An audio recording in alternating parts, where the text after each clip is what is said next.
अगर कोई भी एक बिगनर है उसको क्रिप्टो स्टार्ट करना है तो उसका मिनिमम इन्वेस्टमेंट कितना होना चाहिए? 100 रुपये में आप चालू कर दोगे, लेकिन पैसा आप नहीं बना सकते 100 रुपये से। लूज करने के लिए रेडी? लूज करके रेडी हो 2-3 साल तो आपको समय लगेगा। नेक्स्ट जगह पहुंचोगे 1.5 करोड़, 2 करोड़, 5 करोड़, और ये इतना फास्ट होता है क्योंकि अच्छा, इसमें कितने % चांसेस होते हैं कि प्रिडिक्शन सही रहेगी? गधे और घोड़े में फर्क होता है, ठीक है। अगर आप अपने चीजों से सीख नहीं पा रहे हो तो आप जिंदगी भर पैसा नहीं कमाओगे। अच्छा, व्हाट डू यू थिंक कि BTC जो एक बिटकॉइन इतना नॉर्मल टोकन था वो आज के टाइम पे इतना बड़ा टोकन बन गया है? बिटकॉइन बढ़ने का सबसे बड़ा रीजन है क्रिमिनल्स।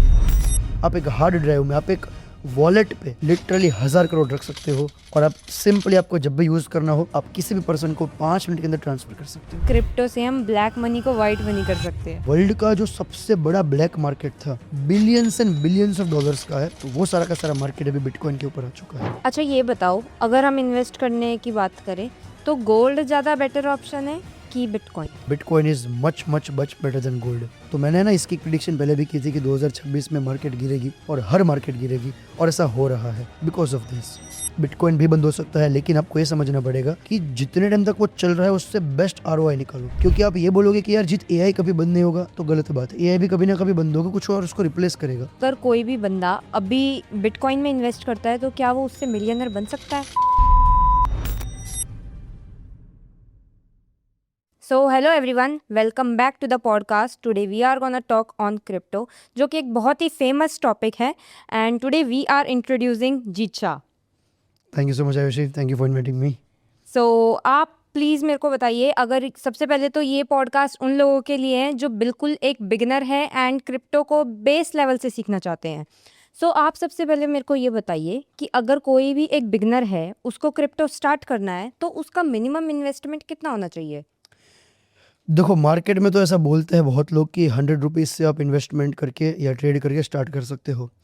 बट आपने देखा होगा कि लेट्स सपोज मुझे एक AC खरीदना है, तो ठीक है, उसके AC की बहुत सारी वैरायटीज़ होती है। मैं हो सकता है एक बहुत महंगा AC लूँ, मीडियम AC लूँ, या फिर कुछ लोग कूलर से भी काम चलाते हैं, और कुछ लोग तो भाई घर पे गीले कपड़े लगा देते हैं हर जगह पे। कुछ लोगों के लिए वो भी एक AC होता है। तो वैसे ही 100 रुपये में आप चालू कर दोगे, लेकिन वो एक आपका गीला कपड़ा हो गया कि आपको ठंडा महसूस होगा। पैसा आप नहीं बना सकते 100 रुपये से। मैं सजेस्ट करता हूँ, अगर किसी को भी स्टार्ट करना है, उसको कम से कम 30,000 रुपीज़, 35,000 रुपीज़, ये मिनिमम कैपिटल है। अब ये नंबर में कैसा है ये भी मैं आपको बताता हूँ एक बार। 30-35 हज़ार रुपये क्यों चाहिए? अब अगर एक Tier 3 वाले सिटी में भी रहते हो तो मिनिमम आपका खर्चा, क्योंकि मैं एक Tier 3 से हूँ, मैं आपको बता सकता हूँ 10,000 रुपये आपके परिवार का खर्चा मिनिमम होगा, कोई भी Tier 3 सिटी में भी आज के टाइम पे। तो आप अगर 3 महीने का खर्चा, Tier 3 वाले लोग, Tier 1 में आप 30,000 रुपये, Tier 1 में हर जगह जाएगा मिनिमम। तो अब अगर अपनी मंथली सैलरी भी किसी जगह पे इन्वेस्ट नहीं कर रहे हो तो ये आपके लिए सही नहीं, और आप इससे पैसा नहीं बना पाओगे। उससे पहले जो भी आप उसको गैम्बलिंग बोल सकते हो। सो एटलीस्ट एनकरेज के 30,000 रुपीज़ से स्टार्ट करो। बट बड़ा पैसा बनाने के लिए एक्सपीरियंस के बाद आपको कम से कम 5 या 10 लाख रुपए तो चाहिए। अच्छा, आपने जैसे अभी बताया कि एक बिगिनर कैसे स्टार्ट कर सकता है, तो आप प्लीज़ पहले मुझे अपनी जर्नी के बारे में बताइए कि आपने कैसे स्टार्ट किया है? यार आयुषी, मैंने तो ना मल्टीपल चीज़ें करी हुई है। मेरा trading is not my first thing जो मैंने करी हुई है लोगों के सामने। मैंने इससे पहले एजेंसीज चलाई हुई है। मैंने इससे पहले मैं थीम पेजेस के कोर्सेज सेल करता था। थीम पेजेस मैंने बहुत सारे बनाए हैं। एक टाइम में मेरे पास 15 से 20 थीम पेज हुआ करते थे, 4 मेरे पर्सनल थे। अब मैंने एक चीज़ यहाँ पे नोटिस की, सारे बिजनेस करने के बाद जब मैं ट्रेडिंग में आया तो मैंने एक चीज़ नोटिस की कि अगर किसी बिगिनर को आज के टाइम पे एक ऐसी चीज़ करनी हो जो सबसे हाईएस्ट लेवल पे वो स्केल कर सके, तो क्या है? तो वो है ट्रेडिंग। सो मैं आपको एक बड़े सही एग्जांपल देता हूँ, समझना ध्यान से। मान लो आप एक जॉब करते हो, आपकी सैलरी है 50,000 रुपये। अब आपकी सैलरी अगले साल कितनी होगी? अगर आप एक जॉब में हो तो 50,000 की शायद आपकी 55,000 हो जाएगी, 60,000 हो जाएगी। Let's suppose you are doing some kind of business, your monthly income is around 2 lakh rupees. तो 2 लाख का आप अगले साल तक कितना स्केल कर लोगे मंथली? 2 लाख का आप कर लोगे 2.5 लाख मैक्स टू मैक्स। तो स्केलिंग हर लेवल पे उसका एक लिमिटेशन है कोई भी बिजनेस में। जब हम बात करते हैं क्रिप्टो की या फॉरेक्स की या फिर ट्रेडिंग की, तो यहाँ पे आपको 2-3 साल ये मान के चलो कि आप पैसा नहीं बनाओगे। जैसे आप कोई भी स्कूल कॉलेज में भी काम करते हो, जैसे आप कोई भी स्कूल या कॉलेज में भी जाते हो, तो आप 3 साल पैसा नहीं कमाते, आप सीखते हो। मतलब लूज करने के लिए रेडी? लूज करके रेडी हो 2-3 साल तो आपको समय लगेगा और टाइम लगेगा, पैसा लगेगा। बट अगर 3 साल के बाद अब देखो, आपने लेट्स सपोज एक बार 10 लाख रुपए कर लिए, तो 10 लाख का आप नेक्स्ट ईयर तक कर सकते हो 15 लाख, 17 लाख। उसके नेक्स्ट ईयर तक आप पहुंच जाओगे 50 लाख, 60 लाख। नेक्स्ट ईयर तक आप पहुंच जाओगे 1.5 करोड़, 2 करोड़, 5 करोड़। और ये इतना फास्ट होता है क्योंकि जब आप ट्रेडिंग करते हो ना, तो आप 3 साल तक तो स्ट्रेटजीज को इम्प्लीमेंट करते हो। फिर आपने एक स्ट्रेटजी जो पकड़ ली वो आप 1 साल तक खींचोगे, फिर आप स्ट्रेटजीज को चेंज करोगे। तो जब आप सिर्फ और सिर्फ ट्रेडिंग की बात करो तो उसके लिए हर इंसान को 3 से 5 साल देने ही चाहिए। बट अगर आपने यहाँ पैसा दिया, अगर आपने इस मार्केट में 3 से 5 साल दिए और पैसा लगाया है, रिवॉर्ड बहुत ही बेहतरीन आएगा। अच्छा, इसमें कितने % चांसेस होते हैं कि प्रिडिक्शन सही रहेगी? 90% चांस है कि लोग पहले 1 साल में लूज करेंगे, 90-95%। 2 साल की अगर हम बात करें तो देयर इज अ चांस कि आप 80% टाइम पे लूज करोगे। 3 साल तक आप 50% टाइम लूज करोगे, 50% लोग पैसा कमाना चालू कर देते हैं। 5 साल तक पहुंचते पहुंचते 10% ही लोग ऐसे होंगे जो लूज करेंगे। अगर आपने 5 साल ढंग की मेहनत की, देखो गधे और घोड़े में फ़र्क होता है, ठीक है। अगर आप अपने चीज़ों से सीख नहीं पा रहे हो तो आप ज़िंदगी भर पैसा नहीं कमाओगे। अगर आप मुझे ये कह रहे हो कि जीत मैं कूड़ा उठा रहा हूँ, अब कूड़ा उठाना मैं सेम ही तरीके से कर रहा हूँ, कुछ चीज़ें अलग नहीं कर रहा हूँ, तो मैं ज़िंदगी भर कूड़ा ही उठाऊँगा। लेकिन कूड़ा उठाने वाला आदमी भी तो धंधा कर सकता है। वो अपने 4 दोस्तों को भी कूड़ा उठवा सकता है और बैकएंड में पैसा कमा सकता है बेच के। तो हर चीज़ों में आपको स्केलेबिलिटी सोचनी पड़ेगी, समझनी पड़ेगी, गलतियों से सीखना पड़ेगा। गलतियों से सीख के अगर आप एक ढंग से ट्राई करते हो ना, तो 3 साल लगते हैं, उससे ज़्यादा आपको लगेगा नहीं प्रॉफिटेबल बनने में, जितना मेरा एक्सपीरियंस है। अच्छा, कोई हमारे पास कोई ऐसा तरीका है जहाँ पे हम बहुत स्मॉल फंड से एक बड़ा फंड हम जनरेट कर पाएँ? देखो, सबसे पहले तो स्मॉल फंड से बड़ा फंड जनरेट करने के लिए आपको मैसिव रिस्क लेना पड़ेगा। There is no other chance, there is no other chance. आप अगर मुझे ये बोलोगे कि जीत यार मेरे पास 10,000 रुपये है, मुझे इसका 10 करोड़ रुपए बनाना है, तो ये पॉसिबल नहीं है, इम्पॉसिबल है। At least 1 in a million chance हो सकता है, बट 99.99% इट्स इम्पॉसिबल।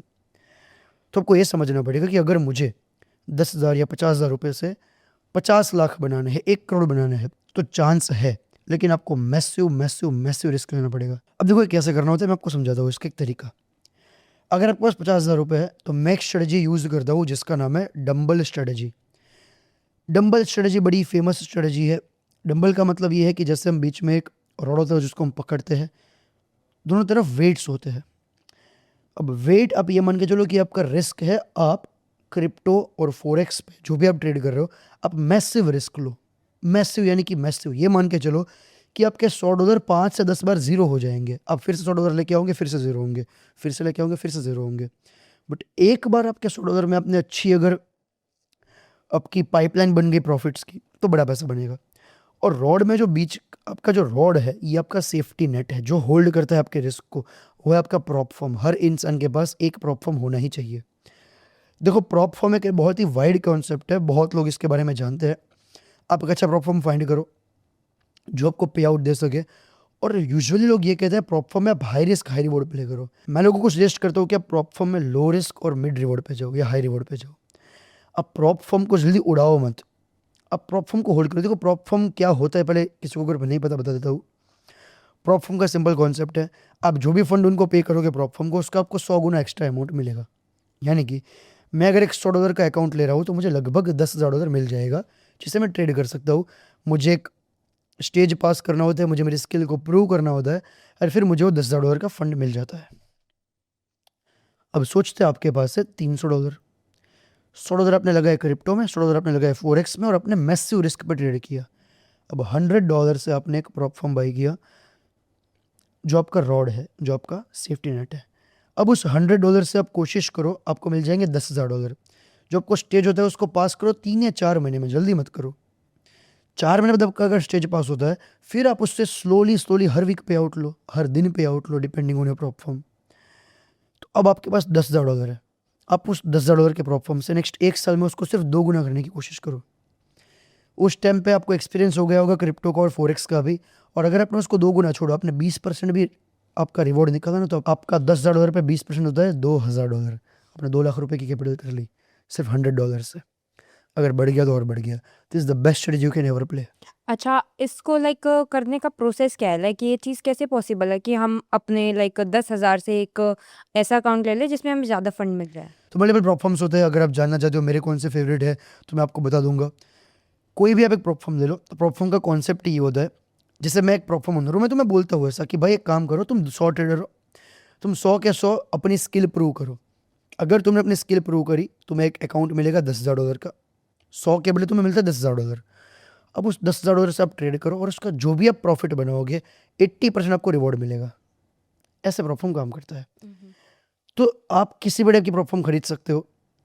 अब आप कोशिश करें कि जितने कम रूल्स हो, जितने कम प्रॉब्लम्स हो, जितनी कम फीस हो, जितना ट्रस्टेड प्रोफॉर्म हो, उतना आप खरीदो, वो सबसे बेहतरीन रहेगा। तो इस तरह से आप प्रोफॉर्म एक बाय कर सकते हो। और क्रिप्टो और फोरेक्स सब दोनों चालू करना चाहिए। अब कुछ लोग ये सोचते हैं कि जीटीआर में सिर्फ क्रिप्टो करता हूँ, सिर्फ फोरेक्स करता हूँ। आई एनकरेज कि अभी तो फोरेक्स या फिर आप गोल्ड सिल्वर बोलो तो वो तो इंडियन गवर्नमेंट ने खुद अलाउ किया है। FIU कंप्लेंट जितने भी एक्सचेंजेस हैं इंडिया में, जैसे कि कॉइन स्विच हो गया, कॉइन DCX हो गया, बाइनांस हो गया, उन सब जगह पे आप गोल्ड, सिल्वर, कॉपर, ऑयल सबको ट्रेड कर सकते हो। तो अगर FIU एक्सचेंज पे ट्रेड हो रहा है मतलब वो लीगल है, आप ट्रेड कर सकते हो, उसमें कोई डाउट तो है नहीं।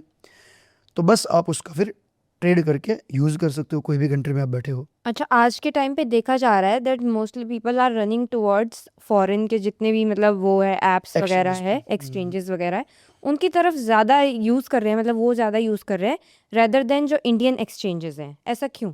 तो Indian exchanges versus foreign exchanges के कुछ डिफरेंस है, आपको समझना ध्यान से। इंडियन एक्सचेंज जितने भी हैं उन सबके पहले तो UI UX बहुत खराब है। यानी कि आप ट्रेड करोगे आपको मज़ा ही नहीं आएगा। ट्रेड करने में एक अंदर से डोपामिन आपको नहीं मिलेगा। फॉरेन के एक्सचेंज जितने भी, एक तो बहुत अच्छा उनका UI UX है, प्लस लिक्विडिटी बहुत अच्छी है। देखो मेरा ये फोकस है, जब भी मैं ट्रेड करूँ तो मैं सबसे लोएस्ट फीस पे करूँ और मैंने जिस अमाउंट पे ट्रेड ओपन किया वहीं पे ट्रेड रहे मेरा। इंडियन एक्सचेंज पे अगर आप एक बड़ी पोजीशन ओपन करोगे तो आपका ट्रेड का स्लिपेज बढ़ जाएगा। दूसरा ऑप्शन है फीस का। जितने भी इंडियन एक्सचेंजेस है वो सारी की सारी जो लिक्विडिटी मैनेज करते हैं वो फॉरेन एक्सचेंज से करते हैं। तो मतलब इसका ये मतलब है कि Indian exchange and of the day एक फॉरेन एक्सचेंज का पार्ट है। तो आप इससे अच्छा फॉरेन एक्सचेंज यूज़ कर लो, लोग ये ऐसा सोचते हैं। नंबर 3, इंडियन एक्सचेंज पे अगर मैं INR से डिपॉजिट करता हूँ तो मैं क्रिप्टो को विड्रॉ नहीं कर सकता। ये एक प्रॉब्लम है। अब यार मुझे मेरे फंड को अगर सही जगह घुमाना है, मुझे उसके लिए मुझे क्रिप्टो विड्रॉल्स चाहिए। तो इसीलिए हर एक फॉरेन के एक्सचेंज में कंपलसरी क्रिप्टो विड्रॉल्स आपको मिलता ही मिलता है। नंबर 4, अब ये तो FIU नॉन FIU। अब इंडियन गवर्नमेंट बोलती है आप FIU पे ट्रेड करो, लेकिन FIU आपकी रिस्पॉन्सिबिलिटी नहीं लेता कि अगर एक्सचेंज हैक हुआ तो आपको पैसा मिलेगा। यानी कि अगर कोई भी FIU एक्सचेंज हैक होता है तो तुम्हें ₹1 नहीं मिलेगा। ये ऑलरेडी हो चुका है। WZX हैक हुआ, लोगों को पैसा नहीं मिला, थोड़ा बहुत उन्होंने एंड में जो दिया हो, वी नेवर नो, बट वो आपका पैसा चला जाएगा।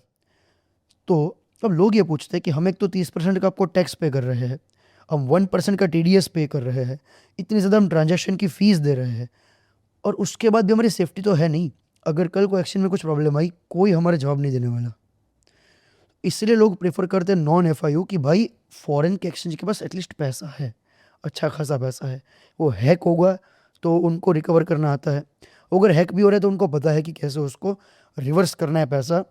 बाइबिट हैक हुआ था 1.5 बिलियन पे, सारा का सारा पैसा उसने दे दिया। तो ये डिफरेंस है। और अगर आप मुझे पूछोगे ना, तो मैं तो दुबई में रहता हूँ, तो दुबई में मैं सारे के सारे फॉरेन के एक्सचेंज यूज़ करता हूँ, इंडियन एक्सचेंज में खुद प्रीफर नहीं करता। अच्छा, अभी मैंने एक न्यूज़ भी सुनी है कि कॉइन DCX के जो फाउंडर है वो अरेस्ट हो गए हैं, तो उनके पीछे क्या रीज़न है? रीज़न तो देखो ऐसा वो लोग बता रहे हैं कि किसी ने coindcx.org करके एक वेबसाइट थी, वो बाय करके लोगों को 12% के रिटर्न बता के स्कैम किया है। अब 2-3 यहाँ पे क्वेश्चंस होते हैं। First of all Sumit Gupta and जो उनके फाउंडर्स को founders, it's very prominent people, बहुत ही सही लोग हैं। और इंडिया के कि कुछ मैसेज यहाँ पे लोग साथ में आ जाते हैं। सो मैं तो पहले बताऊँ, बहुत ज़्यादा दुखी हूँ मैं कि ऐसी चीज़ें नहीं होनी चाहिए। सोचो यार, $1 बिलियन कंपनी का फाउंडर, उसको अरेस्ट किया गया है, ऐसा न्यूज़ में है, अभी कन्फर्म नहीं हुआ है, वो भी सिर्फ इस रीज़न से कि कोई 70 लाख रुपए के स्कैम में चला गया। आपने कभी सुना है कि कोई $1 बिलियन कंपनी का फाउंडर एक FIR की वजह से अरेस्ट होता है? मैंने कभी नहीं सुना। आप लॉयर को लेके जाते हो तो वो समाधान निकाल देते हैं, पुलिस कहता है कि भाई ऐसा था, ये चीज़ थी, और पहले से आपका सॉल्यूशन आ जाता है। अब मुझे लग रहा है कि अरेस्ट होने में कुछ प्रॉब्लम ज़्यादा हो सकती है, कुछ और दिक्कतें भी होगी। जब भी मैं इंडिया के बारे में कुछ भी बोलता हूँ ना, तो काफ़ी लोग कहते हैं उस कंट्री में रहो जहाँ पे रह सकते हो, या फिर उस कंट्री से निकल जाओ, किसी और कंट्री में रहो। मैं लोगों को कहता हूँ कि यार इंडिया को बेटर करने के लिए हमें बताना पड़ेगा प्रॉब्लम क्या है, वरना आप बेटर कैसे करेंगे। अब इंडिया की कुछ प्रॉब्लम आप सुनो तो आपको समझ आएगा। इंडिया का सबसे बड़ा एक्सचेंज है कॉइन DCX, उससे पहले हैक हुआ था। फाउंडर अरेस्ट हुआ है। अब किसी को ये नहीं पता कि फाउंडर को कब तक छोड़ा जाएगा, कब तक बेल मिलेगी, उसके ऊपर क्या चार्जेस है, कुछ भी नहीं पता। अब इंडिया में रेगुलेटरी अथॉरिटी अभी इतनी एक्टिव है, as per FEMA, as per AML, anti money laundering. भगवान कभी ऐसा ना करे कि अगर उस किसी चक्कर में 1% भी आ गया तो इतने बड़े केसेस चलते हैं ना कि फाउंडर्स बाहर नहीं निकल पाते। और ये मैं ऐसे नहीं बोल रहा हूँ, केयू कॉइन का फाउंडर था, किसी और एक्सचेंज का फाउंडर था, वो लोग 1-1 साल से जेल पे रहे थे। बाइनेंस का फाउंडर जेल गया है, राइट। तो इंडिया में प्रॉब्लम ये है कि जिसका राघव चड्ढा साहब ने बहुत अच्छे से एक एक्सप्लेन किया था कि ना तो आप इंडिया में लीगल बोल रहे हो, ना आप इलीगल बोल रहे हो। आपको टैक्स इसका मिलता है, तो आप ग्रे एरिया में क्यों रख रहे हो? आप एटलीस्ट उसको मेन एक दर्जा तो दो कि आप टैक्स दो, हम टैक्स तो दे देंगे। तो ये सबसे पहले बहुत ख़राब बात है। अब मुझे यहाँ पे एक शक ये है कि अगर सुमित गुप्ता साहब के साथ ये हुआ है तो आगे किसी और फाउंडर के साथ ना हो। लेट्स होप कि ये न्यूज़ फेक हो और उनको अरेस्ट ना किया गया हो। अगर हुए है अरेस्ट तो there is a very big problem. आपको इंडियन एक्सचेंज से फिर दूर रहना चाहिए, क्योंकि अगर इंडियन एक्सचेंज पे इस टाइप की प्रॉब्लम आती है ना तो हम कोई भी सेफ नहीं है इन सब मामलों में। सो आई एनकरेज पीपल कि अपने इन्वेस्टमेंट्स को प्रॉपर डाइवर्सिफाई करो। आप FIO में रखो अपना फंड, चाहे आप बाइनेंस वगैरह पे रखो, बट ये आपको सीखना पड़ेगा। सो चलिए, ये तो हो गई कॉइन DCX की बात। अब दूसरी बात, अब मेरे को ये बताओ, क्या BTC एज एन इन्वेस्टमेंट हम कंसिडर कर सकते हैं? BTC को इन्वेस्टमेंट कंसिडर आप कर सकते हो अगर आप अपना रिस्क समझते हो तो। ये एग्जैक्टली एक ऐसा नया प्रोडक्ट है, ऐसा नया एसेट है। जैसे इंडिया में मल्टीपल एसेट्स है, स्टॉक्स है, बॉन्ड्स है, रियल एस्टेट है, गोल्ड है, सिल्वर है, मेटल्स है, बॉन्ड्स है, बहुत सारी चीज़ें हैं। वैसे एक इन्वेस्टमेंट का नया इंस्ट्रूमेंट है। अब जेनजी इसको बहुत ज़्यादा प्रेफर करती है, बट आप अगर किसी भी टाइप से इन्वेस्टर हो तो आपको ये ज़रूर इन्वेस्ट करना चाहिए। और उसका रीज़न सिर्फ इंडियन गवर्नमेंट नहीं, आप बाहर की गवर्नमेंट को भी देखो। अगर आप किसी भी एसेट की थोड़ी हिस्ट्री निकालोगे तो आपको समझ आएगा कि इंडिया में यूजुअली वो एसेट हर बार आखिरी में ही पॉपुलर होता है, सबसे पहले बाहर की कंट्रीज़ में होता है। और अब मैं यहाँ पे गवर्नमेंट का दोष नहीं दे रहा हूँ, ये अच्छी चीज़ कर रही है गवर्नमेंट की, उसको धीरे धीरे ही समझा रही है। सो यहाँ पे आपको उसको इन्वेस्टमेंट ज़रूर कंसिडर करना चाहिए। आप अपने टोटल नेटवर्थ का 5% क्रिप्टो में रख सकते हो, और उसमें भी आप स्पेशली बिटकॉइन या इथेरियम में इसको रखो, वो सबसे ज़्यादा सेफ है। और अगर आप इन्वेस्टमेंट कर भी रहे हो तो आप अपने एडवाइज़र को एक बार ज़रूर पूछो कि क्या मेरा पोर्टफोलियो या मेरा इन्वेस्टमेंट्स कंसिडर उसमें हम कर सकते हैं 5% का इतना मैसिव रिस्क। अगर हाँ तो आप ज़रूर कर सकते हो। अच्छा, व्हाट डू यू थिंक कि BTC जो एक बिटकॉइन इतना नॉर्मल टोकन था, वो आज के टाइम पे इतना बड़ा टोकन बन गया है? BTC में मेरा ये मानना है कि ये और 10 साल तक, 12 साल तक बढ़ता रहेगा। आपको मैं एक चीज़ बताऊँ, आप में से कोई यकीन नहीं करेगा, बिटकॉइन बढ़ने का सबसे बड़ा रीज़न क्या है? मैं बताता हूँ। बिटकॉइन बढ़ने का सबसे बड़ा रीज़न है क्रिमिनल्स। वो कैसे? सो जितने भी लोग पहले के टाइम पे, आपने सुना होगा कि स्विस बैंक्स के हर बार उनके ऊपर लोग बोलते थे कि सब लोग अपना ब्लैक मनी स्विस बैंक में रखते हैं, या फिर सब लोग अपने पैसे को रोटेट करते हैं, स्विस बैंक में जमा करते हैं। पिछले 5 साल में आपने स्विस बैंक का नाम बहुत कम बार सुना होगा। हम्म रीज़न ये है कि पहले क्या होता था, लेट्स सपोज किसी पर्सन के पास 1,000 करोड़ का ब्लैक मनी है। अब उसको किसी भी पॉलिटिकल पार्टी को फंड करना है, कुछ भी करना है, तो वो क्या करता था, पहले कैश देता था लोगों को, स्विस बैंक में रखता था, फिर स्विस बैंक से स्विस बैंक ट्रांसफ़र होता था, फिर जब भी वो कोई रेगुलेटरी अथॉरिटी आती थी उन सबको पकड़ती थी। अब बड़ा सिंपल है कि आप एक पेन ड्राइव में, आप एक हार्ड डिस्क पे, आप एक हार्ड ड्राइव में, आप एक वॉलेट पे लिटरली 1,000 करोड़ रख सकते हो, और आप सिंपली, आपको जब भी यूज़ करना हो, आप किसी भी पर्सन को 5 मिनट के अंदर ट्रांसफ़र कर सकते हो। तो यानी कि आप यही कह रहे हो कि क्रिप्टो से हम ब्लैक मनी को वाइट मनी कर सकते हैं? वाइट मनी हो सकता है, या फिर ब्लैक मनी का यूज़ अच्छे से हो सकता है। बट अब ऐसा हुआ कि लोग स्विस बैंक का यूज़ करना बंद कर दिया, और अब लोग ने इन्वेस्ट करना चालू किया बिटकॉइन में और USDT में। तो इसीलिए बिटकॉइन इतना ज़्यादा पंप हुआ है कि वर्ल्ड का जो सबसे बड़ा ब्लैक मार्केट था, जो कि माना जाता है कि billions and billions of dollars का है, कोई डेटा तो है नहीं, हो सकता है ट्रिलियंस ऑफ डॉलर्स का हो, तो वो सारा का सारा मार्केट अभी बिटकॉइन के ऊपर आ चुका है। वो सब लोग बिटकॉइन होल्ड करें, और ये मैं ऐसे ही आपको नहीं कह रहा हूँ। आप अभी जाके चेक कर लो, टॉप के वॉलेट्स जो आपको मिल जाएंगे, सब के सब वॉलेट्स पे 1,000 करोड़, 10,000 करोड़, 20,000 करोड़, 30,000 करोड़ पैसे पड़े हुए हैं। लोग इतने मैसिव अमाउंट्स में बिटकॉइन बाय करते हैं। तो क्या हो गया कि क्योंकि क्रिमिनल्स ने, या फिर वो लोगों ने जिनको पैसा घुमाना था, उन लोगों ने इतना हेवीली बिटकॉइन बाई किया है कि इस टाइम पे सारा का सारा जो ब्लैक मार्केट था वो यहाँ शिफ्ट हो गया है, इसलिए बिटकॉइन इतना बड़ा है। और अभी मैं ऐसा मानता हूँ कि 10 या 15 साल तक तो ये मार्केट बढ़ती रहनी चाहिए। सो क्या अगर कोई भी बंदा अभी बिटकॉइन में इन्वेस्ट करता है तो क्या वो उससे मिलियनर बन सकता है? नहीं बन सकता। देखो, हमें समझना पड़ेगा कि दो चीज़ें अलग है। एक है आपका ROI, रिटर्न ऑन इन्वेस्टमेंट, अब कितना निकल सकता है, और एक है जब हम अर्ली होते हैं, व्हेन यू आर अर्ली। सो अगर मैं बिटकॉइन को 2015, 16, इवन 2018-19 तक भी बाई किया था ना, तो आपके पास पोटेंशियल था कि आप अपने पैसे को 10 गुना, 50 गुना, 100 गुना कर सकते थे। अभी बिटकॉइन आप पिछले 5 साल में अगर ROI देखोगे बिटकॉइन का, तो बॉटम से टॉप तक गया है 7 टाइम्स, 7 गुना। कोई भी पर्सन बॉटम पे एंट्री नहीं कर सकता, कोई भी टॉप पे एग्जिट नहीं कर सकता। तो एवरेज इंडिविजुअल ने अगर समझ के इन्वेस्ट किया तो उसने 4-5x अपना पोर्टफोलियो किया होगा 5 ईयर्स में, 5 साल में। ROI बहुत अच्छा है, लेकिन इतना भी बढ़िया नहीं है कि आप इससे मिलियनर बन जाओगे। सो बिटकॉइन से अब मिलियनर नहीं बन सकते, उसके लिए आपको अल्ट कॉइन ही प्ले करना पड़ेगा। जब भी मैं अल्ट कॉइन बोलूँगा लोग सीधा हेट करेंगे, लेकिन आपको समझना पड़ेगा कि अल्ट कॉइन का भी एक साइकिल होता है जो हर 8 साल में आता है। अब आप बोलोगे 4 साल में आता है, नहीं, 8 साल में आता है। 2017 की अगर आप बात करो ना, तो 2017 में कोई भी अल्ट कॉइन के बारे में बात नहीं कर रहा था। कुछ लोगों ने कमाया था उस टाइम पे भी, लेकिन 2017 स्पेशल बोल रहा था बिटकॉइन इथेरियम का। 2021 स्पेशली अल्ट कॉइन चले। 2025 में अल्ट कॉइन बिल्कुल नहीं चले, सिर्फ बिटकॉइन चला है। 2029 में देयर इज अ पॉसिबिलिटी कि सिर्फ और सिर्फ अल्ट कॉइन चले। सो मतलब आप ये बोल रहे हैं कि जो नेक्स्ट बुल रन आएगी वो 2029 में आएगी? 29 में की, और वो अल्ट कॉइन की होगी। अच्छा। एंड अब मेरे को ये बताओ, ये तो हो गई इन्वेस्ट करने की BTC में। अब ये बताओ, क्या बिटकॉइन आगे कभी बंद हो सकता है? हाँ, बंद हो सकता है। देखो, दुनिया में जो चीज़ चालू हुई वो बंद होने के लिए चालू हुई है। आज हम वही चीज़ याद है हमें जो अभी भी चल रही है, जैसे कि गोल्ड, सिल्वर वगैरह medals. Let's talk about diamonds. Diamonds अभी भी चलते हैं, लेकिन डायमंड्स का पिछले 10 साल में आप रेट चेक करो, 10 गुना कम हो चुका है, यानी कि 90% डाउन है। इवन आप नोटिस करोगे कि डायमंड जो पहले रियल बनते थे, आज के टाइम पे फैक्ट्री में डायमंड्स बनते हैं, लैब और सेम के सेम यहाँ के आज के टाइम पे लैब ग्रोन डायमंड्स बनते हैं, और सेम टू सेम आपको दिखते हैं। आपको इवन जो डायमंड का व्यापारी होगा उसको भी पता नहीं चलेगा। वो खुद मुझे कहता है कि यार हमें खुद नहीं पता चलेगा जब तक वो लैब में नहीं जाएगा। सो बिटकॉइन भी बंद हो सकता है, और फ्यूचर में मैं ऐसा एक्सपेक्ट कर रहा हूँ कि हमारे लेफ्ट टाइम में एक बार बंद होगा, बिटकॉइन ख़त्म हो जाएगा उससे पहले ही। और उसका रीज़न होगा क्वांटम कंप्यूटर्स। देखो, टेक्नोलॉजी की लड़ाई ऐसी है कि यहाँ पे जो चीज़ चालू हुई है ना, वो 10 साल 15 साल तक चलेगी और उसके बाद बंद हो जाएगी। और एक मेरा प्रेडिक्शन है जो मैं एक्सपेक्ट कर रहा हूँ कि बिटकॉइन को इस बार बंद करने वाली जो सबसे बड़ी अथॉरिटी होगी वो होगी USA। वैसे इसकी एक बड़ी सिंपल स्टोरी है, मैं आपको बताता हूँ।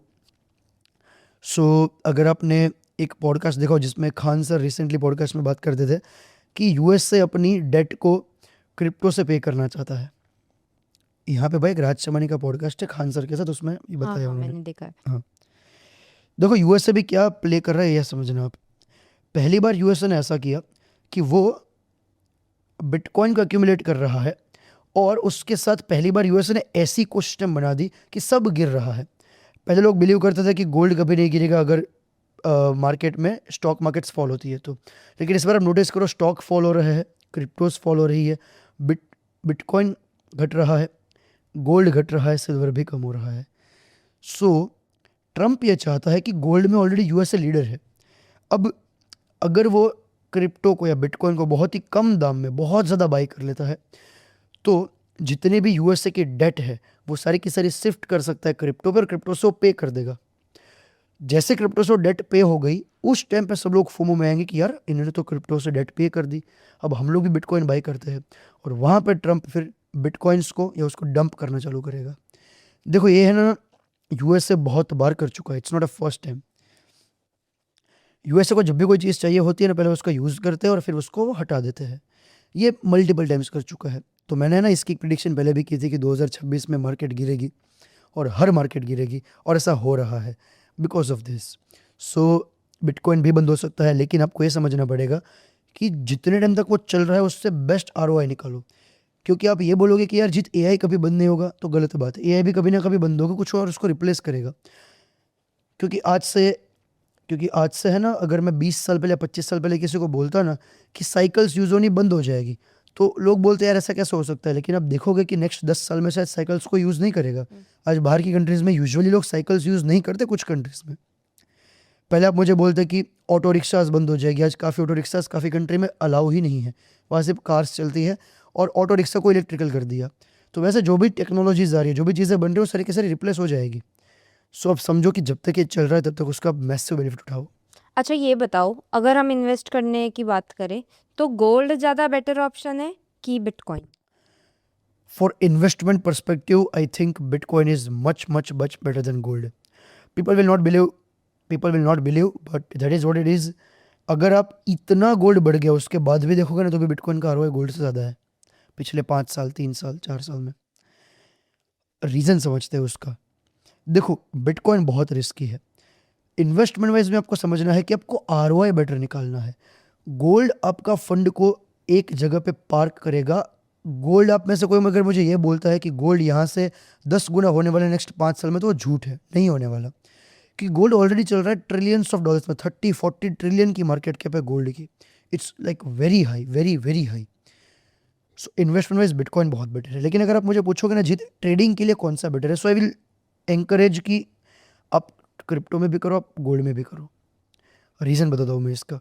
देखो अब ये ना मार्केट थोड़ी ऊपर नीचे हुई है, तो बिटकॉइन भी गिर रहा है, गोल्ड भी गिर रहा है। लेकिन एक टाइम आएगा जब बिटकॉइन गिरता रहेगा और गोल्ड बढ़ेगा। फिर एक टाइम आएगा जब गोल्ड गिरेगा, बिटकॉइन बढ़ेगा, क्योंकि ये यूजुअली इन्वर्सली कोरिलेट करते हैं। जब भी ये चीज़ आए आपको फोकस करना चाहिए कि अब जब भी बिटकॉइन का बुल हो, गोल्ड को शॉर्ट करो और बिटकॉइंस को लॉन्ग करो। जब भी मार्केट स्टेगनेट हो रही हो, आप दोनों पे स्कैल्प कर सकते हो। और जब भी मार्केट थोड़ी अनसर्टन हो, आप गोल्ड को लॉन्ग कर सकते हो और क्रिप्टो को शॉर्ट कर सकते हो। So use both for advantage. अच्छा, अभी जैसे यूएस डॉलर का तो बहुत ही ज़्यादा चल रहा है, कि अभी बात चल रही है कि ब्रिक्स अपनी खुद की करेंसी लॉन्च करना चाह रहा ट्रू है। ट्रू। सो उससे क्या इफेक्ट पड़ेगा? देखो बहुत सारे लोगों ने ऐसी चीज़ें बोली है कि ब्रिक्स की करेंसी आने के बाद यूएस डॉलर का डोमिनेंस कम हो जाएगा, यूएस डॉलर को कोई यूज़ नहीं कर पाएगा या फिर ऐसा होगा। लेकिन है ना, हमें एक चीज़ समझनी पड़ेगी, जो लोग नहीं मानेंगे, यूएस सबका बाप है।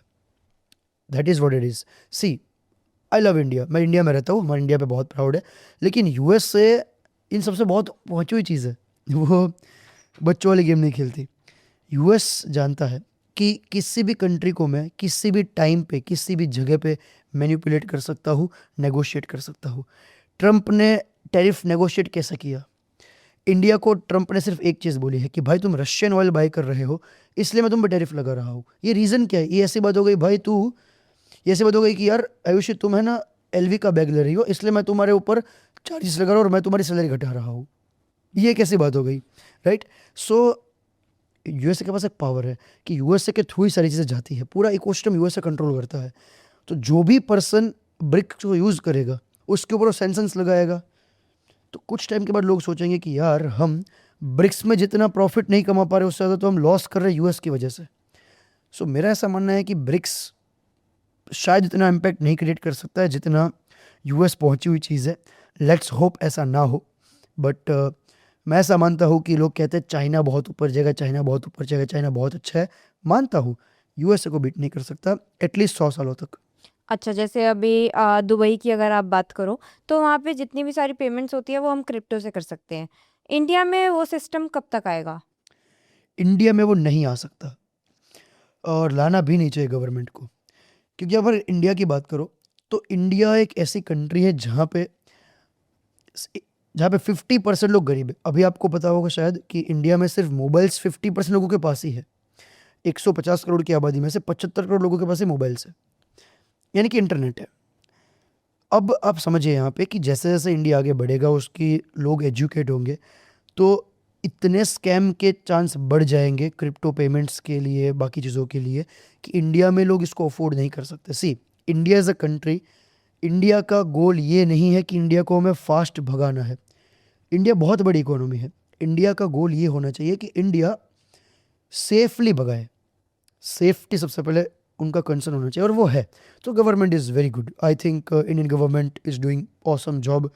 देखो लोग तो रोएंगे पूरी ज़िंदगी कि भाई ये नहीं हो रहा, ये नहीं हो रहा, बट इंडियन गवर्नमेंट बहुत अच्छा काम कर रही है।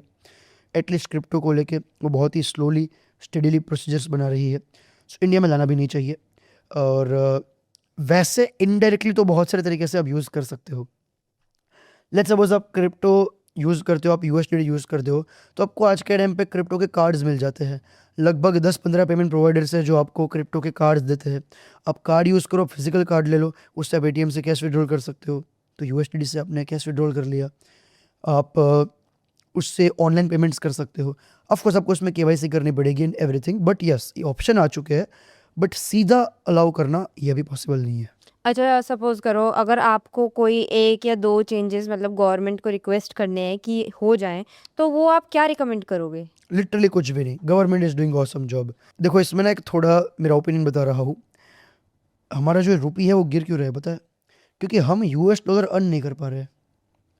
क्या होता है कि हम सबसे ज़्यादा इम्पोर्ट करते हैं, एक्सपोर्ट नहीं कर पाते।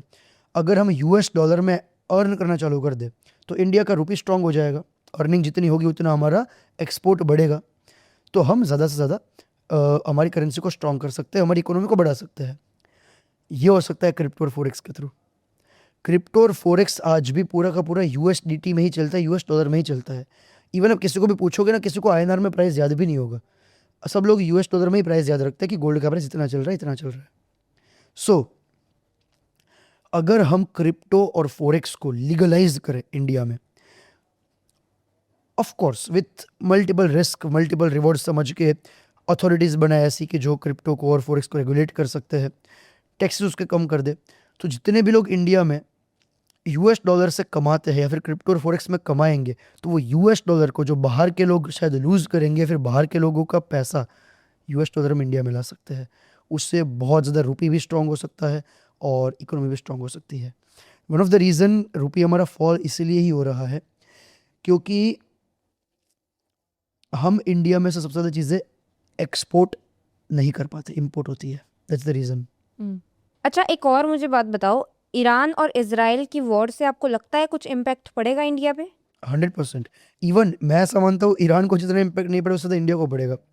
सो देखो इंडिया का सबसे बड़ा प्रॉब्लम ये है कि इंडिया के पास ऑयल के रिजर्व्स नहीं है। गवर्नमेंट का डेटा है कि इंडिया के पास 25 दिन के ऑयल के रिजर्व्स हैं। अब आप समझिए कि अगर स्ट्रेट ऑफ हॉर्मस पे से, अभी देखो सीधी बात है थोड़े बहुत ऑयल के बंकर्स आ रहे हैं, बट इंडिया का जो इकोसिस्टम है वो पूरा का पूरा ऑयल डिपेंडेंट है। आप पेंट करते हो, आपको ऑयल चाहिए, आपको कच्चा तेल चाहिए, अगर आपको कुछ भी चीज़ें बनानी, पेट्रोल डीजल के प्राइस बढ़ रहे हैं, आपको सीएनजी चाहिए, आपको एलपीजी चाहिए। इंडिया सब कुछ एक्सपोर्ट करता है। अब आपको यहाँ पे ये समझना पड़ेगा कि अगर ये वॉर कंटिन्यू होती है तो हर चीज़ का प्राइस बढ़ जाएगा और इवन ऑयल का प्राइस बढ़ेगा साथ साथ में, जो भी बढ़ रहा है। ऑयल जितना प्राइस ऑयल का बढ़ेगा उतना हमारा इन्फ्लेशन बढ़ेगा। अगर हमारा इन्फ्लेशन अभी हर साल हम लगभग 5 to 6% के हिसाब से हमारा इन्फ्लेशन चल रहा है। इन्फ्लेशन तो चलो ये हो जाएगा शायद 10% इस साल, लेकिन उसके साथ साथ हम यूएस डॉलर के अगेंस्ट भी तो लूज़ कर रहे हैं। यूएस डॉलर के अगेंस्ट हमारा रुपी था, आई थिंक 90 रुपीज़ था लास्ट ईयर जब मुझे पता था, अभी 94 है। मार्क माई वर्ड, 2027 के स्टार्टिंग से पहले आप 105 रुपीज़ देखोगे। तो हम हर साल डॉलर के अगेंस्ट 3 से 4% एवरेज में, और अगर ऐसी चीज़ चलती रही तो अब एवरेज 5 से 7% लूज़ करेंगे। यानी कि अगर आप इंडिया में बैठ के इनकम कर रहे हो तो अब जब तक 12% की आपकी ग्रोथ नहीं हो रही है तब तक तो आप पैसा बना ही नहीं रहे हो, आप लूज़ कर रहे हो। 6% आपका इन्फ्लेशन में गया और 6% आपका यूएस डॉलर के अगेंस्ट गया। टैक्स भी तो है। और टैक्स तो अलग है। और इंडिया में 90% एम्प्लॉयज़ की सैलरी जो बढ़ती है वो 10% बढ़ती है हर साल की। So that's the biggest problem India is facing right now. And इसलिए आपने देखा होगा इंडिया के मार्केट्स खराब तरीके से क्रैश हो रहे हैं, बहुत ख़राब क्रैश हो रहे हैं। अभी देखने को मिल रहा है कि एलपीजी के जो सिलेंडर्स है उनके प्राइसेस बहुत ज़्यादा हाई चले गए हैं, इवन ब्लैक में बिक रहे हैं। सो वो इशू आपको क्या लगता है कब तक रिजॉल्व हो जाएगा? इम्पैक्ट ज़रूर रहेगा, ऑयल और गैस पे इम्पैक्ट ज़रूर रहेगा और इसका इम्पैक्ट आ रहा है। ऐसा मानना है कि अभी ये गैस की और ऑयल के प्राइस बहुत ज़्यादा बढ़ेंगे, और ये मैं नहीं कह रहा, ये सऊदी अरेबिया और वो सब कंट्रीज़ ने खुद बोला है कि ऑयल का जो प्राइस है वो चला जाएगा $180 पर आउंसेस। अभी जब मैं वीडियो शूट कर रहे हैं वो चल रहा है $90 के आसपास। तो अगर यहाँ से दुगना होता है आपका इन्फ्लेशन, पता है कितना बढ़ जाएगा? 5 to 6% से भी ज़्यादा ऊपर। So its worst for India. So let's hope कि जल्दी सीज़ फायर हो जाए। ठीक है, अभी हम दोबारा से क्रिप्टो पे ही आ जाते हैं बिकॉज़ ये सेशन हमारा बिगिनर्स के लिए ही है। सो आप मेरे को ये चीज़ बताओ, अगर कोई भी एक बिगिनर है, आपने बोला कि मिनिमम 20 टू 30,000 रुपीज़ चाहिए किसी भी बिगिनर को क्रिप्टो में आने के लिए। बट उसको वो बेस कहाँ से मिले, वो सीखे कहाँ से? मेरे लाइव स्ट्रीम से सीख सकता है मेरे लाइव स्ट्रीम से सीख सकता है एक्चुअली। मैं एवरी सिंगल डे लाइव करता हूँ और यहाँ पे मैं लोगों को रियल मार्केट की अपडेट देता हूँ कि अभी मार्केट में क्या चल रहा है, क्या कैसे हो सकता है, चार्ट्स यहाँ से कैसे मूव कर सकते हैं। सो लाइव में सीख सकता है। दूसरा, आप इस टाइम पे लर्न करो ट्रेडिंग। देखो, नेक्स्ट कुछ सालों में आप मानो या ना मानो, 10 साल में हर एक जॉब, 90% जॉब में आप रिप्लेस हो जाओगे। There is no doubt about that. और ये मैं नहीं कह रहा, ये मल्टी मिलियनर्स लोग कह रहे हैं एंड ये श्योर है, इसमें कोई डाउट नहीं है। तो आप एक ऐसी स्किल सीखो जिस पे आप हर चीज़ में पैसा बना सकते हो। Let me tell you something, trading is the only thing जहाँ पे आप मार्केट में कुछ भी हो रहा है पैसा कमा सकते हो। कुछ भी हो रहा है, दो कंट्रीज़ के बीच में टेंशन बढ़ रही है, आप पैसा कमा सकते हो ऑयल को लॉन्ग करके, मार्केट को शॉर्ट करके। अगर ट्रंप ने कुछ बोल दिया, आप मार्केट को लॉन्ग शॉर्ट करके पैसा कमा सकते हो। किसी भी कंट्री में कुछ भी हो, आप मार्केट से पैसा कमा सकते हो। आज इंडिया का मार्केट फॉल हो रहा है क्योंकि बाहर किसी कंट्रीज़ की वॉर चल रही है, आप पैसा कमा सकते हो मार्केट को शॉर्ट करके। ऐसा कौन सा और प्रोफेशन हो सकता है जहाँ पे वर्ल्ड में कोई भी पर्सन कुछ भी करता है, उसका इम्पैक्ट आपकी पॉकेट पे पड़ेगा और आप पैसा कमा सकते हो।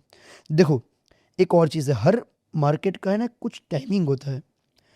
आप अभी जाके चाइनीज़ मार्केट चेक करो। अगर आपने चाइनीज़ मार्केट में आज से 20 साल पहले इन्वेस्ट किया होता, आप अभी नो प्रॉफिट नो लॉस पे होंगे, इवन लॉस में होंगे। So Chinese market is good to trade, US market is good to invest, Indian market is good to again invest. लेकिन हर मार्केट में अगर 10 साल स्टेगनेशन आती है तो आपको ट्रेडिंग ज़रूर सीखनी चाहिए। ट्रेडिंग में सबसे अच्छी बात यह है कि इसमें अगर आप दिन में 3 घंटा, 2 घंटा, 1 घंटा डिपेंडिंग ऑन योर एक्सपीरियंस लगाओगे तो आप एक लॉन्गर पीरियड ऑफ टाइम में सस्टेनेबल वेल्थ क्रिएट कर सकते हो एंड वो सब लोगों को सीखना ही चाहिए। अच्छा, एक और चीज़ मुझे बताओ, अगर कल को एक वर्ल्ड वॉर थर्ड होता है तो उसका इम्पैक्ट क्या पड़ेगा पूरी इकोनॉमी पे? हम तो बहुत पैसा कमाएंगे सो उसका इम्पैक्ट ये पड़ेगा, सबसे पहले तो देखो वर्ल्ड वॉर 3 नहीं होगा। ओशो रजनीश ने एक बहुत प्यारी चीज़ बोली थी कि वर्ल्ड वॉर 3 नहीं हो सकता, बड़ी बड़ी कंट्रीज सिर्फ छोटी छोटी कंट्रीज़ को लड़वाएगी, वो लोग लड़ेंगे और ये लोग पैसा कमाएंगे। वॉर हमेशा पैसे के लिए होती है, पैसा कमाने के लिए होती है। There is no world war 3, ऐसा नहीं होने वाला। बट अगर होता भी है या फिर इतनी टेंशन बढ़ती है तो हर एक एसेट पे इम्पैक्ट आएगा। स्टॉक मार्केट्स ख़राब हो जाएगी, बॉन्ड मार्केट्स ख़राब हो जाएगी। और अगर हम ऐसा मानते हैं कि बहुत ख़राब तरीके से एस्केलेशन हो गया, बहुत कंट्रीज एकदम अगर बर्बाद हो गई, तो हो सकता है एक नई करेंसी आए मार्केट पे जो फिर नेक्स्ट 100 साल तक चले। जैसे अभी हम INR US डॉलर चला रहे हैं, जैसे पहले गोल्ड था, हो सकता है गोल्ड वापस मेन करेंसी बन जाए। अगर ऐसा होता है then we have a very great opportunity to make lot of money. So एक और चीज़ मुझे बताओ, आगे आने वाले कुछ सालों में फाइनेंशियल मार्केट का क्या स्टेटस रहेगा? मैं एक्सपेक्ट ये कर रहा हूँ कि आने वाले कुछ सालों में फाइनेंशियल मार्केट चलते रहेंगे। हो सकता है छोटे मोटे करेक्शंस आए, but end of the day आपको समझना पड़ेगा कि आप हर एसेट क्लास पे इन्वेस्टेड रहो। अगर आप प्रॉपर स्पेसिफिक इक्विटी में इन्वेस्ट कर रहे हो, there will be a very high chance कि आपका पोर्टफोलियो 70-80% माइनस हो जाए। अब बोलोगे 70-80%, यस, जैसे हम आगे जाते रहेंगे मार्केट वॉलेटिलिटी मार्केट की बढ़ती रहेगी, मार्केट बहुत वॉलेटाइल होगी, तो आप ज़रूर थोड़े लैंड बाई करो। अगर आपके पास पैसा है तो पैसा है, थोड़ा गोल्ड बाई करो, थोड़ा सिल्वर बाई करो। आप ये कोशिश करो कि आपके पास सब एसेट में आपकी एलोकेशन हो, सब कमोडिटीज़ में हो। देखो, मैं वैसे ना डाइवर्सिफिकेशन के अगेंस्ट हूँ। मैं ऐसा मानता हूँ कि आपको हैवी जाना चाहिए, लेकिन अब मार्केट की कंडीशन वैसी नहीं है। अगर आप किसी चीज़ में हैवी गए ना, वो ख़त्म हो जाएगी। आज अगर बिटकॉइन में मल्टीपल लोग हैवी थे, बहुत ज़्यादा लोगों ने इन्वेस्ट किया था, भगवान ना करे अगर ये वॉर बहुत बड़ी एस्केलेट होती है, बहुत ज़्यादा बड़ी वॉर होती है, तो हो सकता है फाइनेंशियल मार्केट कोलैप्स ही हो जाए पूरी की पूरी। अब इंडियन मार्केट देखो, जस्ट अभी वॉर की शुरुआत ही हुई है, ऐसी कोई बहुत बड़ी वॉर नहीं हुई। अब अगर इंडिया में रहते हो, आपके कोई प्रॉब्लम नहीं हुई है, यहाँ पे किसी पर्सन को कोई दिक्कत है नहीं। अगर वॉर एस्केलेट होती है, अगर किसी सिटी के ऊपर बहुत बड़े हमले होते हैं, कुछ होता है, सो वॉर अगर ऐसी एस्केलेट होती है, मार्केट ख़त्म हो जाएगी। सो उस टाइम पे आपको इन्वेस्टर को, हर एक पर्सन को डाइवर्सिफिकेशन ज़रूरी है। अच्छा, कोई अगर न्यू बिगिनर है या कोई है, सो आप उसको एक चीज़ क्या रिकमेंड करना चाहेंगे? आज के टाइम पे हर एक पर्सन को ट्रेडिंग सीखना चाहिए। देखो, आप है ना एक चीज़ समझो, अगर आज के टाइम पे आप रिजिड हो, आप वल्नरेबल नहीं हो, you will going to lose. मैं आपको मेरी छोटी सी एक स्टोरी बताता हूँ। जब मैं मार्केट में इंस्टाग्राम पे थीम पेजेस बनाता था, तो उस टाइम पे मुझे समझ आ गया कि अब बिना चेहरे के आप लोगों के सामने नहीं आ पाओगे। आप बिना चेहरे के लोगों के सामने ग्रो नहीं कर पाओगे। तो मैंने थीम पेजेस बंद कर दिए। जब मैं एजेंसी चला रहा था, तो मुझे लगने लगा कि यार अब इतने सारे एजेंसी के ओनर्स हो चुके हैं कि अब एजेंसी शायद नहीं चलेगी। 90% एजेंसीज बंद हो चुकी है, 10% टॉप वाली चल रही है, नो डाउट अबाउट दैट। तो आपको आज ये समझना पड़ेगा कि मार्केट आपको कहाँ लेके जाए, आपको वल्नरेबल बनना पड़ेगा। तो आज आप नोटिस करो, एक ऐसी चीज़ आप मुझे बताओ जो आप कॉन्फिडेंट हो कि नेक्स्ट 20 साल तक चलेगी, और आप नहीं, सारे लोग कॉन्फिडेंट है, कुछ नहीं है। आईटी प्रोफेशनल्स आज के टाइम पे लिटरली बर्बाद हो गए। इंडिया का आईटी इंडेक्स देख लो, खत्म हो गया और गिरे जा रहा है, और बिल्कुल जॉब की सेफ्टी नहीं है। आप अब बताओ कुछ ऐसी चीज़ जो आज के टाइम पे एआई रिप्लेस नहीं कर सकता। कुछ लोग कहते हैं ट्रेडिंग को भी रिप्लेस कर देगा, हाँ, लेकिन प्रॉफिट तो तुम ही बनाओगे ना। अगर आप एआई से ट्रेडिंग करो तो एक प्रॉफिट लेके क्या करेगा? मैं अगर एआई से भी ट्रेडिंग कर रहा हूँ तो प्रॉफिट तो मैं ही बना रहा हूँ। वैसे आपको ये समझना पड़ेगा कि आप तो ट्रेडिंग को सीखो पहले। आप ट्रेडिंग सीखो, आप मार्केट्स के बारे में सीखो, जिससे आप एक स्किल डेवलप कर रहे हो, जिससे आप एक स्किल डेवलप कर रहे हो। देखो, ट्रेडिंग में कभी भी एआई रिप्लेस नहीं कर पाएगा। क्यों? क्योंकि एआई की भी एक लिमिटेशन है। And of the day market trading चलती है ह्यूमन बिहेवियर से, ह्यूमन इमोशन से। एआई में इमोशन आने में अभी 50 साल लगेंगे। तो सबसे सेफेस्ट तरीका भी मुझे लग रहा है ट्रेडिंग है। हो सकता है कोई और हो, मुझे आप कमेंट करके बता देना। आप ऑलरेडी इस क्रिप्टो मार्केट में काफ़ी टाइम से है, सो आप मेरे को एक इस मार्केट की एक डार्क रियलिटी बताइए। Dark reality of every financial market is this: आपको 2 से 3 बुल साइकिल लगेंगे। आप 2 साल में सक्सेसफुल नहीं होने वाले। आप कोई भी मार्केट पे आओ, आप हिस्ट्री में देख लो, आपको जितने सक्सेसफुल इन्फ्लुएंसर्स दिख रहे हैं, लोग दिख रहे हैं, उनको 10 साल लगे हैं मार्केट में पैसा बनाने के लिए। क्योंकि मार्केट को पढ़ के आप नेक्स्ट क्या होने वाला है उसका आइडिया नहीं लगा सकते। उसके लिए आपको एक्सपीरियंस चाहिए ही चाहिए। मैंने भी पढ़ा है बहुत ज़्यादा मार्केट के बारे में। मैं खुद, ये मेरा तीसरा बुल मार्केट है। तो मैंने चीज़ सीखी है कि कभी भी कोई 1-2 बुल मार्केट में पैसा नहीं बनाएगा। जिसने बनाया अभी है वो लूज़ करेगा नेक्स्ट बुल मार्केट में। सो मार्केट को पैसा थोड़ा दो, मार्केट से कमाओ, मार्केट को पैसा दो, और हम्बल रहो इस मार्केट में। मार्केट्स ऐसी चीज़ है जो कभी भी चेंज हो सकती है। बहुत ऊपर वाले बंदे को एकदम नीचे गिरा सकती है, और एकदम नीचे बैठे हुए बंदे को लिटरली करोड़ों रुपए कमा के दे सकती है। I give you my example. मैंने ऑयल बाई किया था जब वॉर चालू हुई थी, उससे थोड़ा पहले। मैंने जस्ट इन्वेस्ट किया था $50, $50 इन्वेस्ट किया था। $50 से मेरे बने हैं $3000 2 दिन के अंदर। मेरी लेवरेज थी 2000x, फट गया था पूरा। सोचो, किसी $50 तो सबके पास होंगे, 5000 रुपये होते हैं। अगर किसी पर्सन ने डाल के रखा था 5000 की जगह 50,000 या 1 लाख रुपए, उसने तो कितना बड़ा पैसा बनाया होगा। ऑफ कोर्स ये आप एक तुक्का मान सकते हो, लेकिन तुक्के भी तब लगेंगे जब आप every single day show up करोगे। You have to show up every single day, because तुम्हें नहीं पता तुम्हारा कौन सा दिन लकी होगा। So if you work every single day, you will never miss any lucky day. Okay, so एक मिलियनर बनने के लिए आप क्या एक चीज़ मतलब रिकमेंड करेंगे सबको कि कोई बन सके? देखो, सबसे पहले तो एक नंबर्स गेम है। मिलियनर का मतलब ये होता है आपके पास 10 करोड़ या 9 करोड़ रुपए का बेसिकली एसेट्स हो। तो बड़ा सिंपल है, आप कोई भी एक निश पकड़ लो। अगर आप ट्रेडिंग कर रहे हो तो आप दोनों मार्केट्स पकड़ लो, क्रिप्टो, फॉरेक्स। अपनी एक स्ट्रेटजी फिक्स कर लो। सबसे पहले एक जॉब भी ले लो साथ साथ में। आपको पैसा कमाने के लिए पैसा चाहिए। अगर आप 50,000 रुपये की एक नौकरी कर लेते हो, और आप वहाँ से नेक्स्ट 5 साल में बहुत फोकस करते हो आपकी ट्रेडिंग की जर्नी पे, आपको 5 साल से ऊपर नहीं लग सकता 10 करोड़ रुपए कमाने के लिए। क्योंकि अगर आप 50,000 रुपये की एक नौकरी कर रहे हो, आप 6 लाख रुपए कमा रहे हो, आप कोशिश करो 6 लाख में से आप 2 लाख बचाने की। अगर आपने 2 लाख रुपए बचाए 1 साल में, अगले साल आपकी थोड़ी सैलरी बढ़ेगी, आप ट्रेडिंग में कुछ सीखे, तो आप 2 लाख से 10 लाख, 20 लाख, 50 लाख, करोड़, 10 करोड़, ये आपका जो जर्नी होगा बहुत ही फास्ट होगा। ये मैंने आपको स्टार्टिंग में बताया। इसमें जो ग्रोथ होता है वो बहुत फास्ट होती है। आप 2 लाख से इसमें 3 लाख नहीं बनाने वाले। अगर आपने ट्रेडिंग सीख लिया, आपका 2 लाख से 10 लाख बनेगा। लॉस भी बहुत बार होगा, लेकिन स्पीड बहुत पकड़ेगी। फिर 10 लाख से आप सीधा नेक्स्ट आपका जो जंप होगा 50 लाख का। नेक्स्ट जंप होगा सीधा 50 लाख से आपका 5 करोड़ का। ये जंप बहुत ही फास्ट होता है। मतलब पहले तो बहुत ज़्यादा लॉस होगा एंड अगर वो लॉस कोई तो होना ही है, लॉस तो मान के चलो। तो मैं ना 10,000 रुपये लेके, देख बड़ी सही चीज़ बताता हूँ, तुम जो भी पैसा लेके आ रहे हो ना, तुम्हारा रिस्क उतना ही है। लेट्स सपोज तुमने इस मार्केट में लगाया 50,000 रुपये, तुम ये मान लो कि तुम्हारा जो मैक्स लॉस होगा वो 50,000 होगा, या जीरो हो जाएगा और कुछ नहीं होगा। बनाओगे कितना ना, उसका कोई लिमिट ही नहीं है। तो ये एक चीज़ बोली जाती है ना कि अगर तुम जुआ खेलने कसिनो में जाते हो तो वहाँ पे एक रूल है, तुम जो पैसा लेके गए हो तुम्हारा मैक्स लॉस उतना होगा, लेकिन प्रॉफिट तुम जितना कमाओगे वो अनलिमिटेड है।